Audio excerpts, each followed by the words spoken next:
Hemos llegado a nuestra entrega número 136 y traemos para todos ustedes los mejores reportajes de esta semana de nuestros 3 medios aliados. Vamos a comenzar analizando la cada vez más precaria libertad de Internet en Venezuela.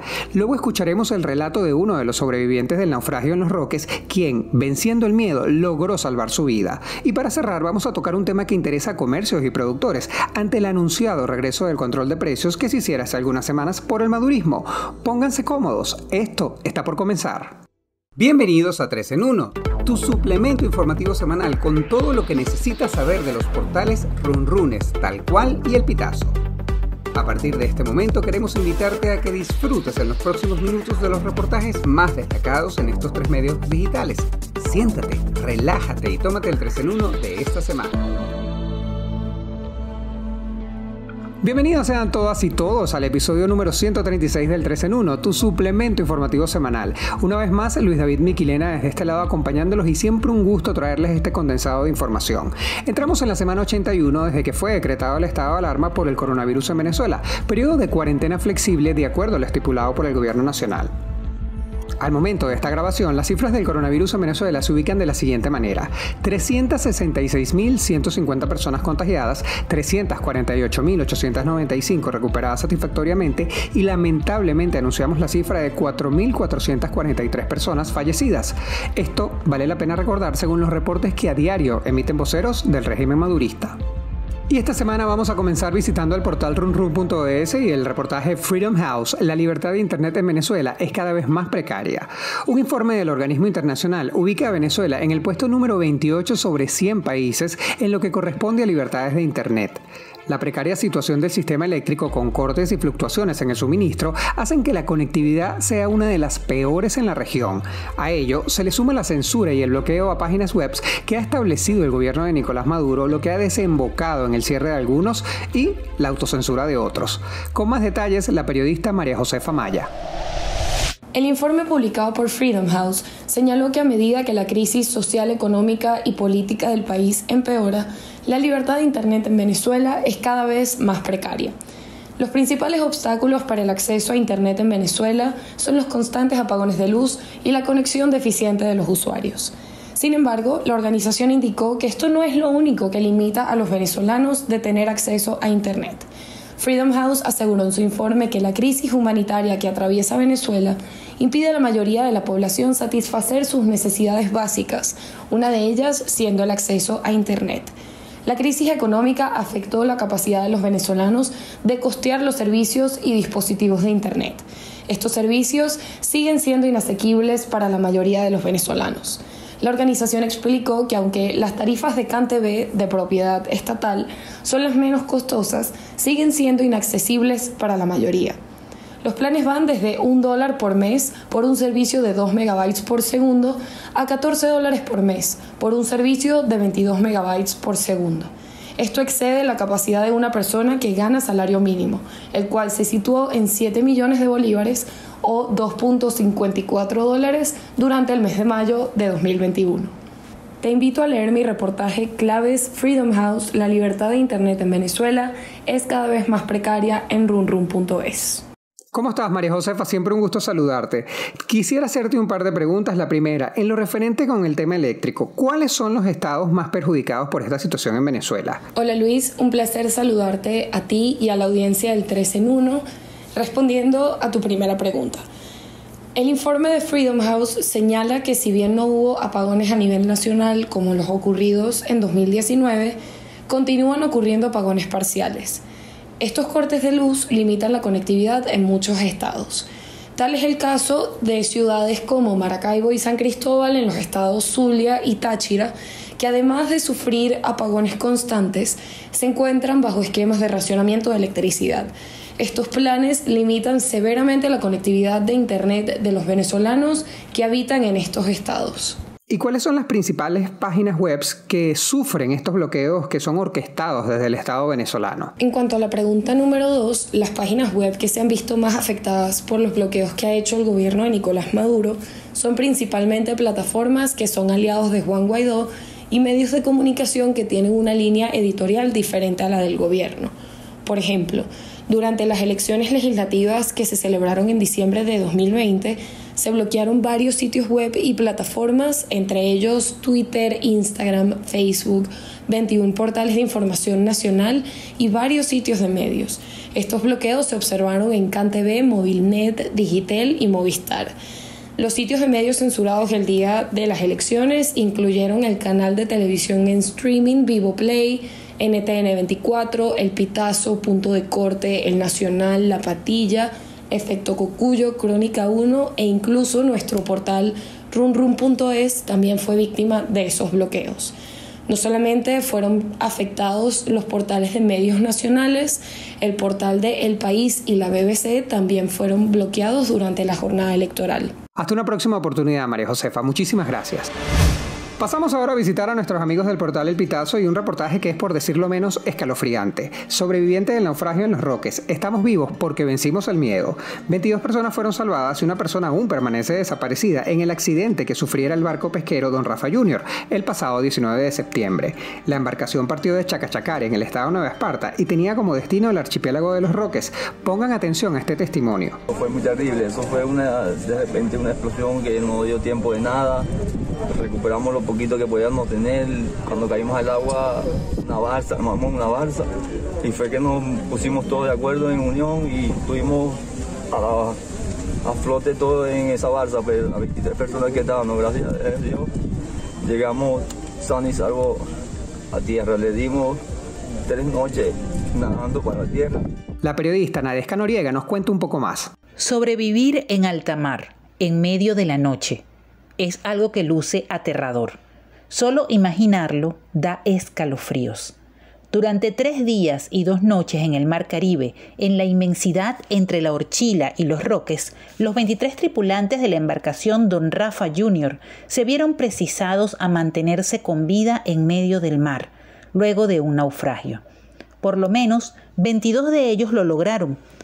Fueron salvados por lancheros y pescadores del Gran Roque, mientras uno de ellos aún permanece desaparecido.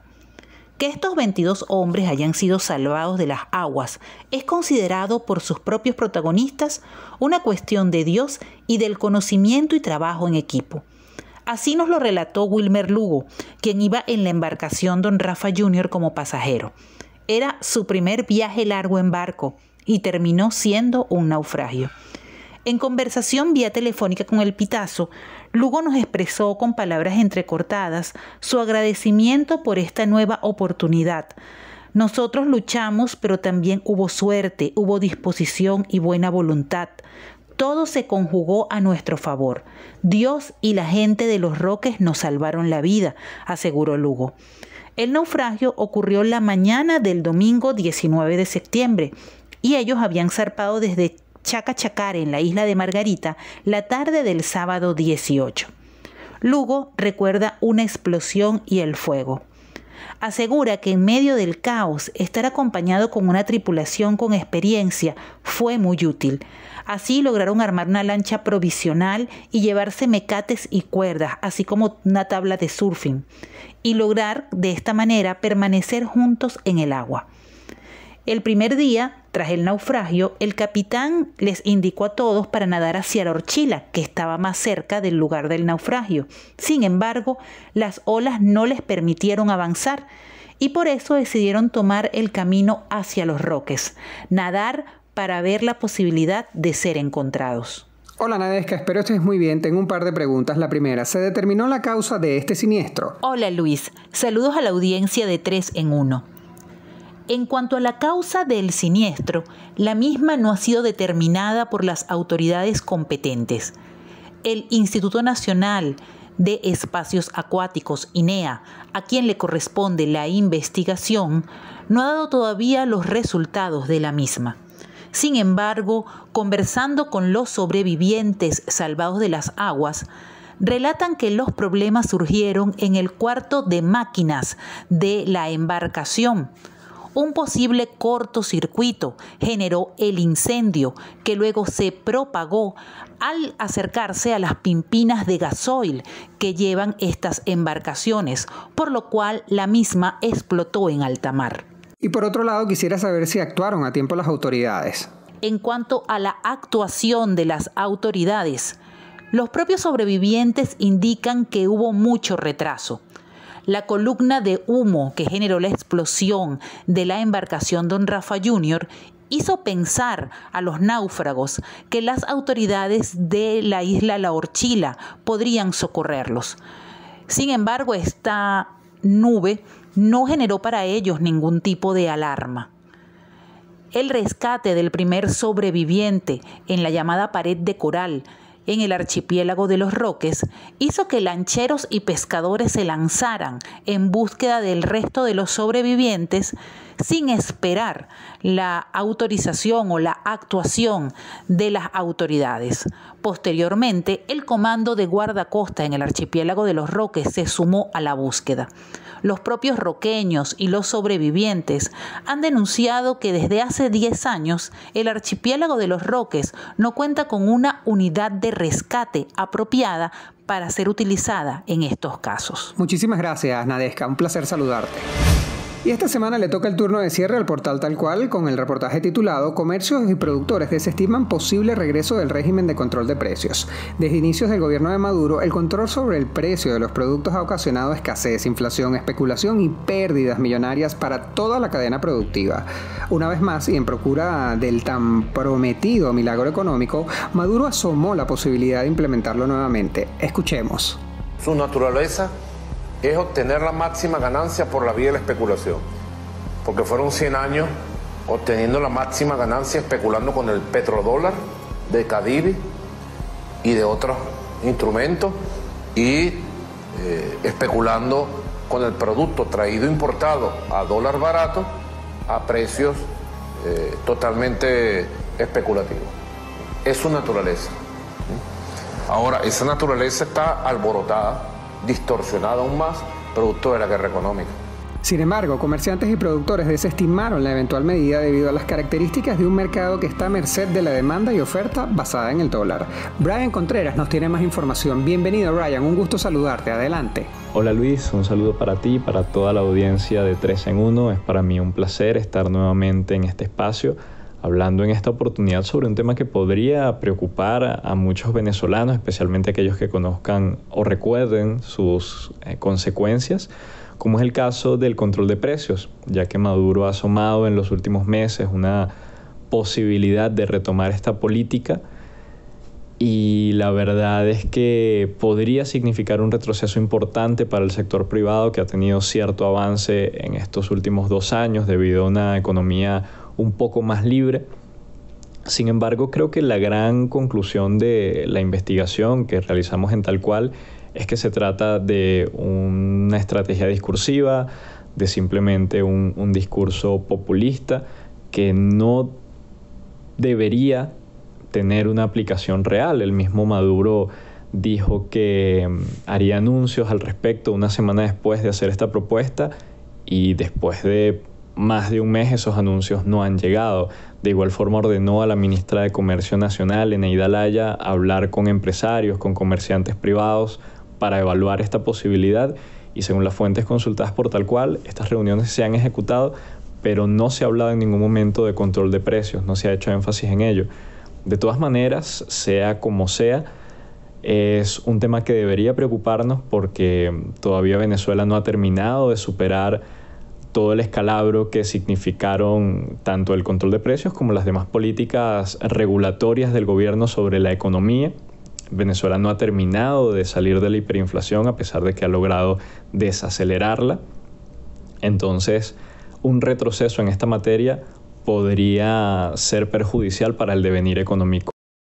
Brian, vamos a aclarar algunas dudas. ¿Qué podría ocasionar un férreo control de precios y cómo le harían frente a los empresarios en este momento? Bueno, debemos tener en cuenta que los precios de bienes y servicios en Venezuela han incrementado incluso en dólares, pero que este incremento no responde necesariamente a un tema de especulación, como señalan muchos, y que bueno, ese es el argumento principal del gobierno para implementar controles, sino a una crisis económica internacional por motivo de la pandemia que ha terminado impactando en todos los sectores, en todos los países, por ejemplo, con fletes más caros al momento de importar, con una escasez de los containers en los que se efectúan estas importaciones, Entonces, en todos estos elementos, tanto externos como muchos incluso internos, tema alcabalas que se ha denunciado muchísimo, terminan haciendo más caro el producto. Entonces el productor muchas veces o el comerciante no tiene más opción que seguir elevando el precio para hacer sostenible sus ganancias y poder reinvertir posteriormente. Si estos precios se controlan, se disminuyen, lo más probable es que tenga que cambiar el modelo de negocio y hacer ajustes importantes para poder seguir produciendo, y si no, se pierde el incentivo para producir, para comerciar, y simplemente se abandona el negocio, lo cual es perjudicial para nosotros. ¿Y qué papel juega la reconversión y la llegada del bolívar digital en este posible escenario de controles? Las preocupaciones con la reconversión cambiaria responden principalmente a este efecto de redondeo que ocurre para precios de bienes y servicios que tienen un valor entre un billete y otro, digamos, y que no hay una manera posible de combinar billetes para generar ese valor exacto. Por ejemplo, pasa con el pasaje, que legalmente debería costar menos de un bolívar. Como las monedas probablemente no circulen con tanta frecuencia, el pasaje, cueste lo que cueste, suba a un mínimo de un bolívar. Sin embargo, este efecto debería ser reducido, ya que estamos en una economía parcialmente dolarizada, en donde muchos precios se fijan en dólares, y por lo tanto quizás no tenga tanto peso el tema de la reconversión. Probablemente sí se generen algunas distorsiones, especialmente en las primeras semanas, porque nunca es fácil lidiar con un proceso así. Quizás haya incluso quienes intenten subir sus precios a propósito para aprovechar estas distorsiones, pero en líneas generales es un problema que quizás no tenga tanto impacto como en otros procesos de reconversión. Hasta una próxima oportunidad, Brian. Como siempre, muchísimas gracias. Bueno, señoras y señores, querida audiencia, con esto nosotros hemos llegado al final del 3 en 1 de esta semana. Como todas las semanas, les pido que si el contenido les pareció relevante, nos ayuden a llegar a muchísima más gente. Compartan el enlace. Lo que tienen que hacer es muy sencillo. Nos pueden ubicar en plataformas como Spotify, Google Podcast, Apple Podcast, y también estamos en la plataforma de videos YouTube. Recuerden que la información es poder, y mientras tengamos más gente informada, pues muchísimo mejor. Nuestra invitación, como siempre, es a que se cuiden. Si bien es cierto que el tema de la vacunación ha aumentado en Venezuela, todavía el riesgo de contagiarnos sigue siendo muy pero muy alto. Quédate en casa si puedes, y si debes salir, recuerda llevar doble tapabocas, gel antibacterial, alcohol, lavar tus manos constantemente con agua y con jabón, y evita tocar tu cara. Recuerda que cuidarte es cuidar de los tuyos. Evitemos juntos la propagación del coronavirus. En la producción de este espacio estuvieron Yanali Fermín y Francisco Zambrano, y en la edición Abraham Moncada. Les acompañó una vez más Luis David Miquilena. Siempre un gusto saludarles, siempre un gusto estar con ustedes en este podcast, y nos escucharemos la próxima semana. Hasta luego.